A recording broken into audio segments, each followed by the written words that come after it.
እንኳን ደስ ያላችሁ እያልኩ መቼም አልመጣም። አብርሽና ሄርሜላ ቀለበት እንግዲህ 1 ወር 2 ወር በስርዓት ያልሞላው ፍቅር ቀለበት ውስጥ ገብቷል። ያው አጨብጫቢዎች ከኋላ አሉ እንደምታዩት መቅደመቅ እያረጉላቸው ነው የሚገኙት። ቡዜም አለች እና ቀለበት ታስሯል። ይሄ ቀለበት ትርጉሙ ምንድን ነው? ያኔ እንደዚህ አድርጎ ነበር ከሩታ ጋርም እንዲህ አለም ነበረ። እንዲህ ብዙ ታሪኮች ታልፎ ነበር እና እንዴት ነው ነገሩ እናንተ? ኧረ ጉድ! ብዙ ሰዎች ደስታቸውን እየገለጹ ነው። ዋው ሄርሜላ በቃ በጣም ጥሩ ሴት ነሽ፣ በጣም መልካም ሴት ነሽ። ካወቅኩሽ ጊዜ ጀምሮ በቃ አንቺ ከመጣሽ ጀምሮ ነው እኔ የአብርሽን ቪዲዮ ላይክ ማድረግ የጀመርኩት፣ የአብርሽን ቪዲዮ መከታተል የጀመርኩት። ውይ አንቺ በጣም ትለያለሽ ምናምን። ኧረ ይመቻችሁ፣ እንኳን ደስ ያላችሁ። ያው ደስታዬን ለመግለጽ ነው ማለት ደስታችሁን እንኳን ደስ ያላችሁ ልላችሁ ነው የመጣሁት። በነገራችን ላይ እንኳን ደስ ያላችሁ። ያው እንግዲህ ሄርሜላና አብርሽ አንድ እንዲሆኑ ትፈልጓል ነበር። ያው ሆኑላችሁ። እንግዲህ ዛሬ የደስታ ቀን ነው። ለማንኛውም ግን ኬኩ ተረስቶ ነበረ በነገራችን ላይ ማለት ነው። ያው የውሸቱ የአድበርቱም ያው ልንገራችሁ ነው ብዬ ነው ማስታወቂያ ነው እየተሰራ ያለው እንጂ እውነተኛ ፍቅር እውነተኛ ህይወትም የላቸውም። ሲጀመር አብርሽም ሩታም ሄርሜላ ምንም ህይወት የሚባል ነገር የላቸውም። ውሸታቸው ነው እና ልንገራችሁ ብዬ ነው። አድበርት እየሰሩ ማስታወቂያ እየሰሩ ነው። 1 የዲኮር ማስታወቂያ እየሰሩ ነው። 2 የሆቴል ማስታወቂያ እየሰሩ ነው። በዋነኝነት ግን አይታችሁታላ ቀለበቱ ራሱ ለየት ያለ ቀለበት ነው። ኖርማል ቀለበት ማድረግ ይችል ነበር፣ ግን ይሄንን ያደረገበት ምክንያት ማስታወቂያ እየሰራ ነው። በቃ ተከፍሎት ይሄንን ቀለበት አስተዋውቅልን ወይም ደግሞ ይሄንን ቀለበት በጣም ነው የሚያምረው። በነገራችን ላይ አበባ ነው የሚመስለው አይታችሁት ከሆነ። መጀመሪያ ስለ ቀለበቱ በደንብ ሀሳብ አስተያየት ሰጥቶ እንዴት እንደሚያምር ምን አይነት እንደሆነ ምናምን ተናግሮ ውድን እንደሆነ ተናግሮ ነው እንግዲህ ሀሳቡን የቀጠለው። ለማንኛውም ግን ማስታወቂያ እየሰራ ነው ለማለት ነው። እና አፈቅርሻለሁ እኮ አላላት፣ በጣም ነው የምወድሽ ነው ያላት። አፈቅርሻለሁ ብሎ አብርሽ ቃል ወጥቶለታል። የሆነ ቀን እንደዚህ ብሏታል። ከዛ ውጪ ምንም አፈቅርሻለሁ የሚል ቃል የለም። እሷ ነች አስሬ አፈቅርሃለሁ አብርሽ እስከ ህይወቴ ፍጻሜ አብሬ ቆያለሁ፣ በጣም አፈቅርሃለሁ። ወይ ፍቅርሽ በጣም ተንተከተከ በፈላ በቃ እንደ ሽሮ በጣም ፈላ። ለማንኛውም ግን ገንዘብ ካለ ሁሉም አለ። በነገራችን ላይ በአንድ ቀን አይደለም በአንድ ወር ልዩነት ይቅርና አይደለም በአንድ አመት አይደለም በ6 ወር ይቅርና በየቀኑም ራሱ ሴት መቀየር ትችላላችሁ። በነገራችን ላይ ወንዶች ያው ገንዘብ ካላችሁ ማለት ነው። ሴቶችም እንደዛው ያው ጥቅመኛ ሴት ከሆናችሁ አንዱን ዛሬ ትታችሁ ነገ የዛሬ ሳምንት አንዱን መያዝ ትችላላችሁ። አዎ በቃ ዓለም እንደዚህ ነች። የረከሰው ትውልድ፣ የረከሰው ፍቅር፣ የረከሰው የምሬን ነው። በእርግጥ ፍቅር አይረክስም። ያው አረካሾች ወይ ደግሞ ብቻ። ለማንኛውም ወደ አብርሽና ሄርሜላ ስመጣ፣ ወደ ስሬስ ወደ ሆነ ጉዳይ ስመጣ ይሄ ነገር ያው እውነት የሚመስል ነገር የለውም። ግን ያው እየሄደ እያየ ነው ያለ ነገር ነው።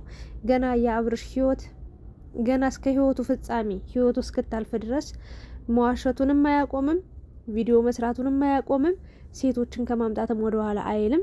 እንግዲህ ሄርሜላ በነገራችን ላይ ዛሬ መጣለች፣ ነገ ትሄዳለች። ሩታ ትናንት ነበረች፣ ዛሬ ሄዳለች፣ የለችም። ሌላም ሰው መምጣቱ አይቀርም። ምክንያቱም አብርሽ የፈለገውን ነገር የማድረግ ችሎታ አለው፣ አቅም አለው። እንደምታዩት እህቱም ጥፋቱን አይታ እያየች እየሰማች አምና ተቀበለው ወንድሜ ብላ ቅፍ ድግፍ አድርገው እንግዲህ የኩታራ የሆነ እንዴት ልበላችሁ። ለማንኛውም ግን አጨብጫቢዎቹ ከኋላ ያሉት በጣም ብዙ ሰው ነው የጠራው። በነገራችን ላይ አብርሹ ጥሩ ነው እና ምን ልላችሁ ፈልጌ ነው፣ እኔ ለምን እንኳን 1 ሴት 10 ሴት ቢያገባ ምንም እኔን አያገባኝ፣ ምን ያደርግልኛል? ምክንያቱም ቅናት ነው ልትሉ ትችላላችሁ፣ ወይ የሆነ ነገር ልትሉ ትችላላችሁ። እኔ የሚያሳስበኝ ለሩታም ማስቤ አይደለም በነገራችን ላይ። ምክንያቱም አንዳንዴ በእጅ የያዙት ወርቅ እንደ መዳብ ይቆጠራል የሚባል ነገር አለ። የእውነቴን ነው። አንድ ሰው ካጠገባችን ሲሆን በቃ ያ ሰው የሚሄድ የሚረሳን የሚተወን በቃ የሚለቀን አይመስለንም። በቃ እንደፈለግን እንሆንና ከዛ በኋላ ግን ያ ሰው ከኛ ርቆ ከኛ በቃ ተለይቶ መኖር ሲጀምር ወይ ደግሞ ህይወቱን መመስረት ሲጀምር ስናይ እንናደዳለን። እና ለማንኛውም ሩታም ያው ያጠፋችው ጥፋት ነበረ። ለማን ያም ቅጣትም እየተቀጣች ነው ያለችው።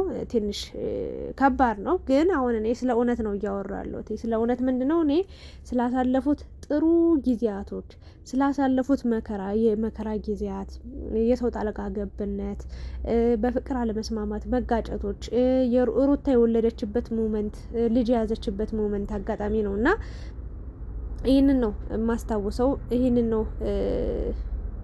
በቃ እያሰብኩት ያለሁት እና ያ ሁሉ ዋጋ የተከፈለበት ትዳር የት ደረሰ? ያ ሁሉ ዋጋ የተከፈለበት ህይወት እንዲህ በቃ ማለት እንዲህ በቀላሉ ብትንትኑ ሲወጣ በቃ እንደውም አንተ ትብስ ተባብሎ የሚፈታተውን ችግር አንተ ብስብስ አንቺ ብስብስ ተባብለው የተውት ነገር ይቆጨኛል። በቃ እኔ ብዙ ጊዜ አልቅሻለሁ ከሩታ ጋር ይኩል አብርሽ ከፍቶት አልቅሻለሁ ከአብርሽ እኩል አዝኛለሁ ከሱ ጋር እኩል እና ግን ያ ሁሉ ነገር ቀርቶ ያ ሁሉ ነገር አብቅቶ ያ ሁሉ ነገር አልቆ እንዲህ ሲሆን እንደማየት የሚያስከፋ የሚያሳዝን ነገር አይደለም። እኔ የለም ሌላ ብዬ ነው የማምነው። በጣም ከፍቶኛል፣ አልዋሻችሁም። ምንም ፕራንክም ይሁን ውሸትም ይሁን ምናምን ትክክለኛም እንደዚህ አይነት ህይወትም አለ ብዬ ስላሰብኩኝ አንዳንዴ የትናንትና ህይወታችን መርሳት አለብን ብዬ አላስብም። እና አብርሽ ምን እያደረገ እንደሆነ አላውቅም። ወይ ደግሞ ይሄ ነገር የማይቀጥል ከሆነ እመኑኝ ከሄርሜላ ጋር የሆነ ነገር እንደተፈጠረ ነው እየገመትኩ የምገኘው። ምክንያቱም ያው የሩታንም ልጅ ምናልባት አልቀበልም ያለው እዚህ ጋር የሄርሜላ ልጅ ስላለ ሊሆን ይችላል፣ ወይ ደግሞ የሄርሜላ ስለጸነሰች ሊሆን ይችላል። የሚታወቅ ታሪክ የለም። የሆነ ጊዜ ካስታወሳችሁ ቦሚት እያላት ነበረ፣ እያስታወካት ነበር፣ ብዙ ነገር ተፈጥሮ ነበረ። እነዚህ ልጆች ነገር አለሙን ከከዋወኑት ወይ ደግሞ ከጨራረሱት ቆይተዋል። በየሆቴሉ እጅ ለእጅ ተያይዘው እናቴ አንሶላ ሲጋፈፉ ነበር የሚያድሩትና ከባድ ነው። ለካ እንደዚህም ይቻላል። ለካ ያ ሁሉ የመጣንበትን ለካ እንረሳለን። ሰው ማለት እንደዚህ ነው። የማይጥላችሁ አንድ አምላክ ነው። የማይጥላችሁ አንድ የፈጠራችሁ ፈጣሪያችሁ ብቻ ነው። ሰው ይውላችሁ የፈለገ ዋጋ ብትከፍሉለት፣ የፈለገ መስዋዕት ብትሆኑ፣ የእውነት የሆነ የፈለገ የሰውነት ክፍላችሁን ቆራርጣችሁ እንደ መስዋዕትነት እንኳን ብታቀርቡለት ያ ሰው ከመሸሽ ከመንሸራተት ወደ ኋላ ከማለት ወደ ኋላ አይደለም። እና በጣም የተገረምኩት እሱን ነው። እና የአብርሽ ነገር እኔ የቡዜ ነገር ነው የገረመኝ። አቤት ማሽቃበጥ፣ አቤት ማሽቃበጥ። በሩታ ነው ሁላችሁም ሰው ያናችሁት፣ ልንገራችሁ ብዬ ነው። በነገራችን ላይ ሁላችሁም በሩታ የተነሳ የሩታን ስም እንደ ማስቲካኝካችሁ በልታችሁ ነው ሰው ያናችሁት። እና እኔ ቡዜ አንቺን ከመውቀስ ወደ ኋላ አልልም። ምክንያቱም እኔ አመስግኝሻለሁ። ለሩታ ትልቅ ፍቅር ትልቅ ቦታ ነበረሽ። በጣም አግዘሻታል፣ በጣም ረድተሻታል። ግን አሁን ባንዴ እንደዚህ ተቃይረሽ እኔ እንጃ ያልሆነ ነገር ሲያደርግ ማለት ለምን እንደዚህ ያረክ ብለሽ አትቆጮሽ፣ አትከልኪው። ግን ምናልባት በዝምታ እኮ ተቃውሞሽ ማቅረብ ትቼ ነበር። ምንም በእናንተ ህይወት ጣልቃ አልገባም ብለሽ ጸጥ ማለት ትቼ ነበር። ግን ጭራሽ ቀለበት ገና 1 ወር ያልሞላው ፍቅር እንዴት ነው ቀለበት ሲታሰር ቀለበት ሲደረግ አይንሽ እያየ ጸጥ ብለሽ አየሽው? ይሄን ነገር አታስብበትም ወይ ወንድሜ? እርግጠኛ ነው ወይ? ተው፣ ይሄ ትክክል ላይሆን ይችላል። መፍጠን አያዋጣም። በመፍጠን ብዙ ዋጋ ልትከፍል ትችላለህ። ተረጋጋ። በደንብ የሆነ ማለት የእህትነትን ምክር እንኳን ለመምከር አልቻልሽም። ለማንኛውም ግን ሁሉም እጁን ያገኛል፣ ይቀመጣል እንዳደራ። ማንም ሰው ጥሩም ሰራ ክፉም ሰራ ያው የሚቆይ የሚታይ ነገር ነው። እኔ አሁንም በሁለቱ አንድ መሆን ምንም ደስተኛ አይደለሁም። ምንም ነገርኳችሁ። አንድ ሰው ህይወቱ አልሰምር ሲል አልስተካከልለት ሲል ቢለፋ በቃ ሲያቅተው ካቅሙ በላይ ሲሆን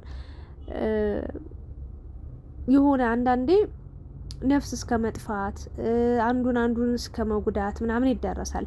እስከዛ ከመደራረስ ቻው ተባብሎ መለያየት ትልቅና ጥሩ ነገር ነው። የተማሩ ሰዎች ናቸው፣ የሚያስቡ የሚያገናዘቡ ሰዎች ናቸው በዚህ መንገድ የሚለያዩት ብዬ አምናለሁ። ይህንን አልክድም። ግን የአብርሽና የሩታ መለያየት ምንም ፍሬ ሀሳብ የለውም፣ ምንም ትርጉም አይሰጥም፣ ምንም ጥቅም የለውም። ምንም ከምነገራችሁ በላይ ማለት ነው። ዝም ብሎ በቃ ቃቃ ጨዋታ። አሁን ለምሳሌ እኛ ህጻናቶች እያለን ካስታወሳችሁ በቃ አንድ ቀን ከአንዱ ጋር እንሆናለን፣ አንዱ ቀን ከአንዱ ጋር እንሆናለን፣ በሌላ ቀን ደግሞ ከሌላ ሰው ጋር እንሆናለን። በቃ ደስ ካለን ሰው ጋር እንሆናለን። አሁን እነሱም ኑሯቸውን ህይወታቸውን እንደዛ ነው እያደረጉ ያሉት እና በጣም ነውር ነገር ነው እና ለማንኛውም ሄርሜላ ያው ለአንድ ሳምንት ደስታም ቢሆን እንኳን ደስ ያለሽ ማለት እወዳለሁ። እስኪ እዛም ትክክል ነው እዚህም ትክክል ነው ስትሉ የነበራችሁ ምድር አሽቃባጮች፣ በነገራችን ላይ ሩታ ከመጣች ጊዜ ጀምሮ አይደል እንዴ አብርሽ እና ሩታ እንኳን አብሮ ቪዲዮ ሰርተው ሩታ እያላችሁ አብርሽ ሲቀና የነበረው እግዚአብሔር ምስክሬን ነው። እንደው እስኪ የዛሬውን ተዉት፣ የተጣሉትንም የተበዳደሉትንም እንተወው እንርሳውና አታስታውሱም እንዴ ሩታ የታለች? ሩታን ካላየናት ሩታ ስታለቅስ እኩል አይደለ እንዴ አብረን ስናለቅስ የከረም ነው? እኩል አይደለ እንዴ ስታለቅሱ የከረማችሁት? ሩታ አይደለ እንዴ ስትሉ ነበር? አብርሽ ይቀና ነበር በዛ ሰዓት እንዴ? እኔንስ አብርሽ አትሉኝም ወይ? ለምንድን ነው እሷን ብቻ እኔ አልታያችሁም ወይ እያለ ይደብረው ነበር። ያን ጊዜ እንዴት ትረሳላችሁ? እኔ አሁንም አብርሽንም አልጠላውም፣ ሩታንም አልጠላም፣ ለሩታም አልደግፍም፣ ለአብርሽም አልደግፍም። እኔ የምደግፈው ስላሳለፉት ስለ ፍቅራቸው ነው፣ ስላሳለፉት መስዋዕትነት ነው፣ ስላሳለፉት ዋጋ ከፍለው እዚህ ደረጃ ላይ ላደረሱት ፍቅር ነው እየተሟገትኩኝ ያለሁት እና ሄርሜላ በጣም ደስተኛ እንደሆነች ግልጽ ነው። አዎ ላትሆን አትችልም። ምክንያቱም አሁን የአሸናፊነት ስሜት እየተሰማት ነው። ፍቅሩ አንገብግቧት ምናምን አይደለም። በነገራችን ላይ በቃ ተመልካች ስላበሸቃት ነው። ሩታ እንደምትበልጥ ጌም እንኳን አይታችኋላ ስትቀጠቀጥ። በዛ ምክንያት ራሱ በጣም አንጀቷ ርር ብሏል። ግን አሁን አብርሽ አብሮኝ ሆነ፣ አብርሽ እንደዚህ ያለኝ በቃ የሆነ የአሸናፊነት ስሜት እየተሰማት ነው። በጣም ደስታዋን እየገለጸች ነው። ግን አንድ ሳምንት የማይቆይ ደስታ ነው እና ታያላችሁ። በጣም ያበደ እኔ ታሪኩን መጨረሻውን ልንገራችሁ። በጣም ያበደ ፍቅር ውስጥ ይገባሉ። ያበደ የፍቅር ጊዜ ያሳልፋሉ። ያው ሩታ ኮፒ አርጋ አስተምረዋለች፣ አስለምደዋለች በደንብ አርጋ ጥሩ ነገርን እንዴ መጉረስ እንኳን የምር ሩታን ያስለመደችው። እውነቱን እናውራ ከተባለ የእውነት በደንብ አድርጋ ህይወቱን ከሀስከፈ የቀየረችለት እሷ ነች እና እስኪ አንድ ወንድ እንዶ ልንገራችሁ፣ አንድ ሴት በዚህ ልክ ከቤተሰቦቿ ጋር ተጣልታ ከጓደኛ ርቃ ምንም በዙሪያ እንኳን አይደለም ያኔ አሁን ራሱ ምንም አይነት ጓደኛ የላት ምንም አይነት ማለት ነው። ያን ሁሉ ዋጋ ከፍላ ሰው ሰድቧት ቤተሰብ እንዳናይሽ በቃ እንዳላይሽ በቃ አጠገባችን እንዳናይሽ ብለው ምርር ብለው ረግመዋት ተጣልተዋት ተበሳጭተውባት ያንን ሁሉ ነገር ሁሉ ጭፍጨፋ ተመልካች በቃ አንቺ እንደዚህ ረካሽ ሴት፣ አንቺ ባለጌ ሴት ምናምን ተብላ ስንት ተሰድባ ያን ሁሉ ዋጋ ከፍላ እዚህ ላደረሰችው ሴት ለዛውም ደግሞ አይኑን ባይኑ አሳይታው ልጅ ይዛለት መጣ። ለሷ ያልሆነ ለሄርሜላ እንዴት ይሆናታል ብላችሁ ታስባላችሁ? እግዚአብሔርን አንድ ማወቅ ያለባችሁ ሴቶችዬ፣ ጎረቤት ሲታማ ለእኔ ብለህ ስማ የሚባል ነገር አለ። ሄርሜላ እንዴት ከሩታ ህይወት አትማሪም?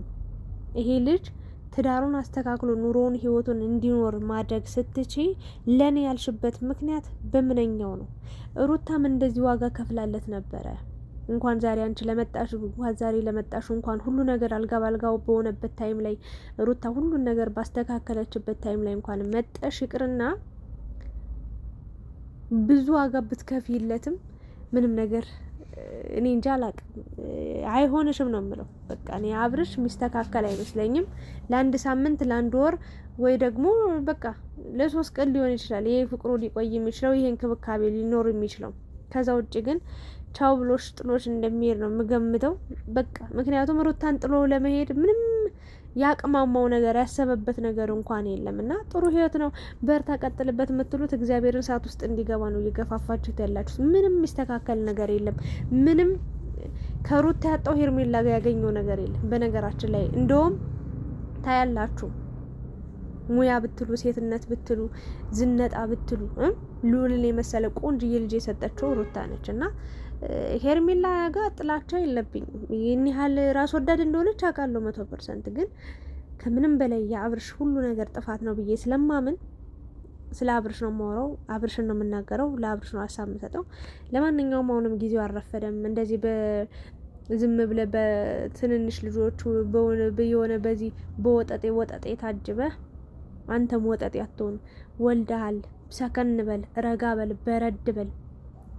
የምሬ ነው። አሁን አንቺ እንደው እግር አለሽ አፍ አለሽ እንደው ጋሽዬ ጋር ብትሄጂ አትሄድም። ደግሞ ግደሏት፣ እግዚአብሔርን አትሄድም ወይ አትንቀሳቀሳትም።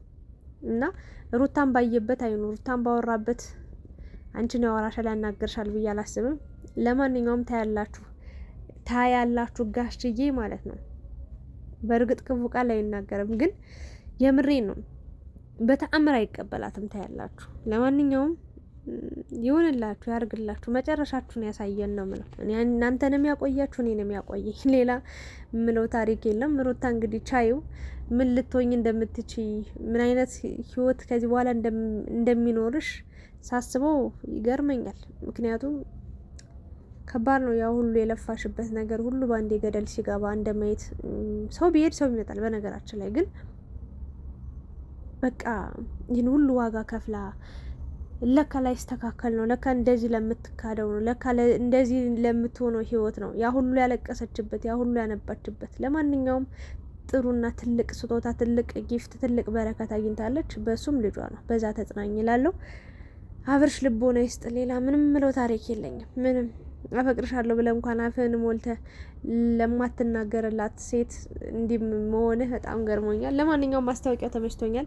ያው የሄርሜላ እርግዝናም ቀስ በቀስ መውጣቱ አይቀርም እና ያለን እስኪ እንግዲህ ሁሉንም አመሰግናለሁ። የኔ ሀሳብ ይሄንን ይመስላል። ቀናሽ ነው እንዳትሉኝ። ኧረ አልቀናውም። ለምን እቀናለሁ እንዴ? ምን ነካችሁ?